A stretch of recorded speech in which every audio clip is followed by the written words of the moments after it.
All right, so this guy's been sitting in this mold for a couple of days, and I really pushed it down, but if you notice, it's got a curve to it, so it's definitely, I'm saying definitely a lot, it's got the shape of the ring bowl, because the ring bowl goes up a little bit, and that's good because that means it'll fit nice and snugly on the bottom, and I'm happy with that. So also what I did is I just gave it an ever so, oop, I lied. I did a couple of these. I didn't sand this one. Oops, I'll be right back. All right, I grabbed my sandpaper super fast. All right, so all I'm looking for is just to scuff it up a little bit. We're not talking precision sanding. We're just talking about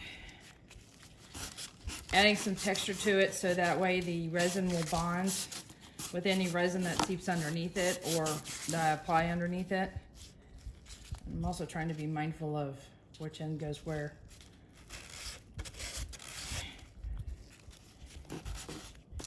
These are porcelain bowls that I ordered, and just like anything ceramic, it does vary a little bit from one piece to the next. Clay will have a tendency to rest. I'll wipe off this. I'm gonna go get some alcohol and a rag and wipe that off real quick too. So let's see. And I'm using 91% alcohol.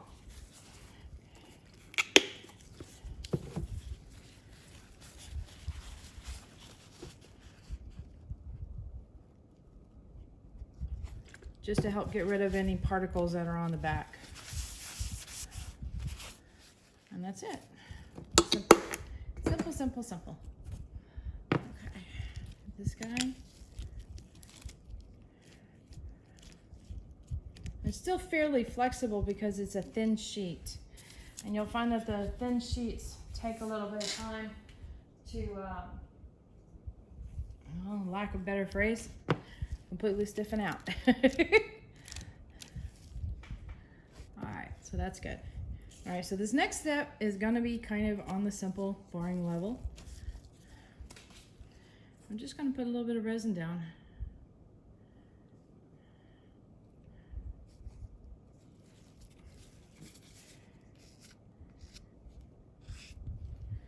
And move it around with my stick a little bit.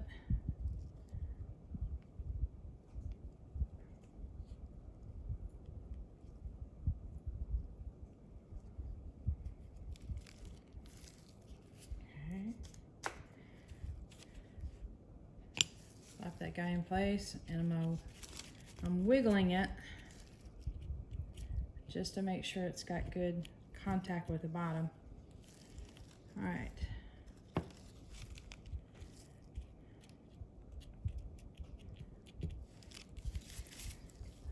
Let's see.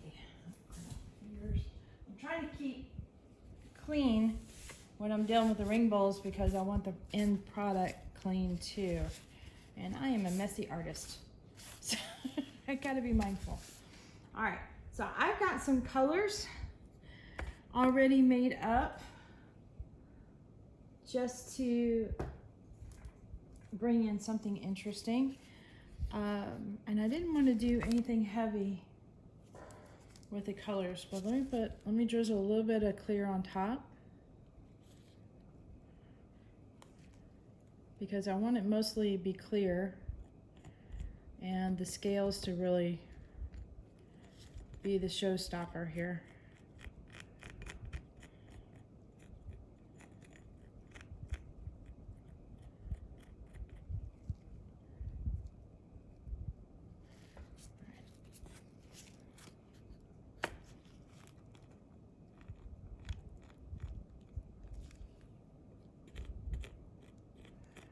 Move this around.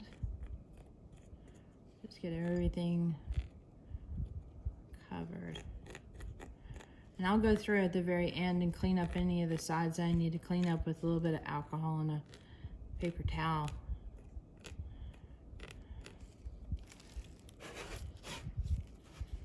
So I can see what I'm doing.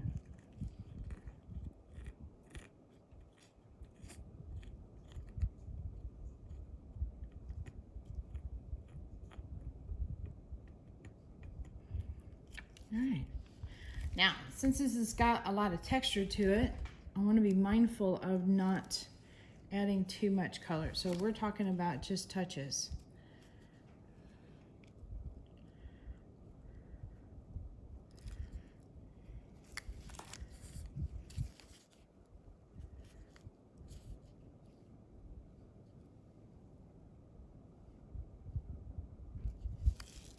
And that's it. I mean, I'm seriously talking about a little bit. Alright, so I'm gonna get my heat gun.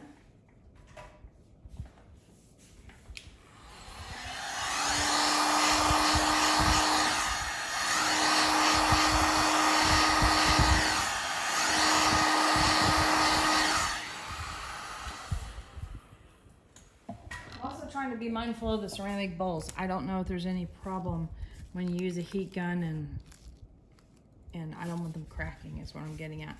So I just wanted it to move around, get wispy. It'll probably fall into some of the cracks of the scales.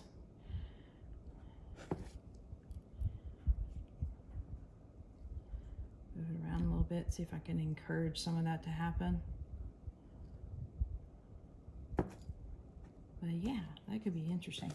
All right, we're gonna set this guy aside and let it cure up.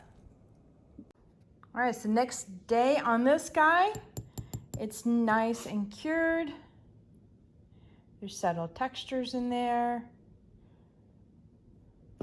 So we're just gonna go for another coverage here and maybe add a little bit of white to it, maybe a little bit of either an interference color or a chameleon, but still keep the texture showing in the background.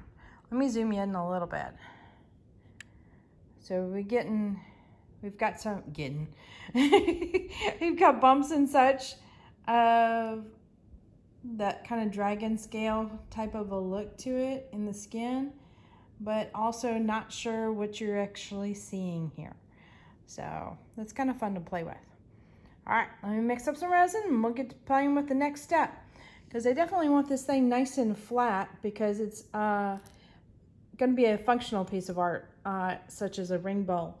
And it's much easier when it's nice and flat for my clients and such. All right, let me get busy.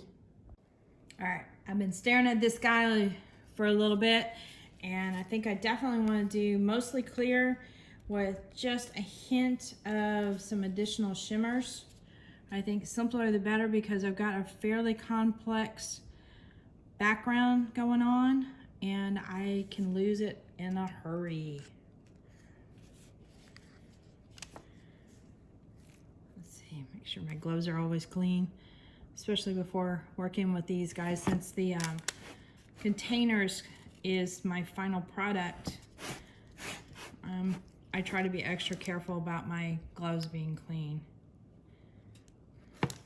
And if they're not, a little bit of alcohol on a rag or paper towel, and you hit that, the resin will come right off if you get it before it cures. If you get it after it cures, well, not so much. Let's see. Oh, and I use 91% alcohol. I don't know if I mentioned that before, but that's what I use.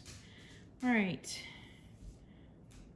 I think I'm gonna do a little bit of gold. I've got a gold interference, just to add a little bit of sparkle in there, but not too terribly much. And I'm gonna go ahead and add it where this this purple is, and a little bit up here.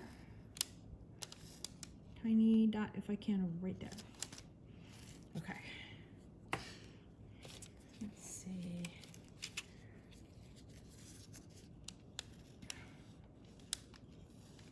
Let's around with my skewer just a bit, just to get it to travel around somewhat.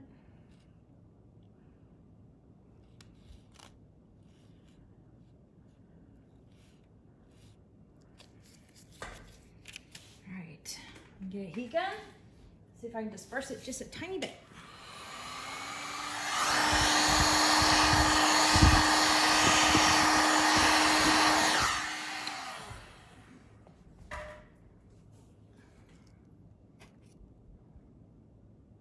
Yeah, I think that'll work.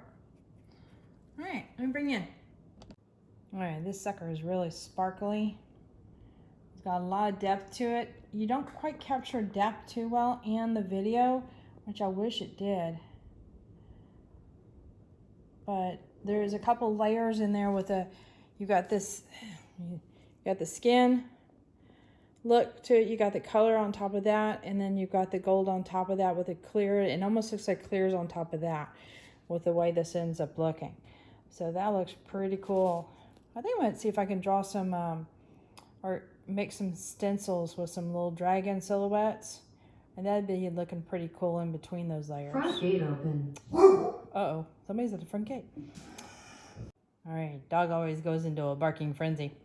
Any rate, hey, put in the comments below whether or not you think a little silhouette of a dragon flying would just like take this to the next level. And I might try that on some other ones. There you go. Okay, this one is done. It's all cured up. And what's really cool about this is that some of the glitters have gone down and have surrounded some of the texture. So that's pretty cool. A lot of texture and a little bitty dish.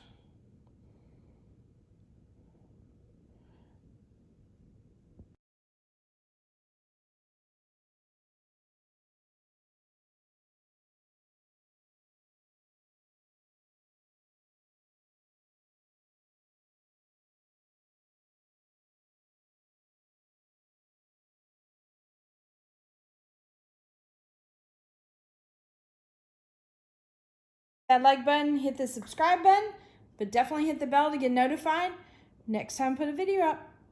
And check the links below because there should be two links, or two major categories of links, I should say. One that is my Etsy store, and this guy will be up on my Etsy store real soon, as well as the links for any of the supplies I use. And all my colors I get from Artist Till Death. And photos at the end will show you the photos I use. Or, I'm sorry, the colors I use. I'm getting tongue-tied all over the place. Excuse me. At any rate, yeah. So, enjoy, and if you got any questions, just drop me a line in the comments, and I'll see what I can do to help you out. There you go.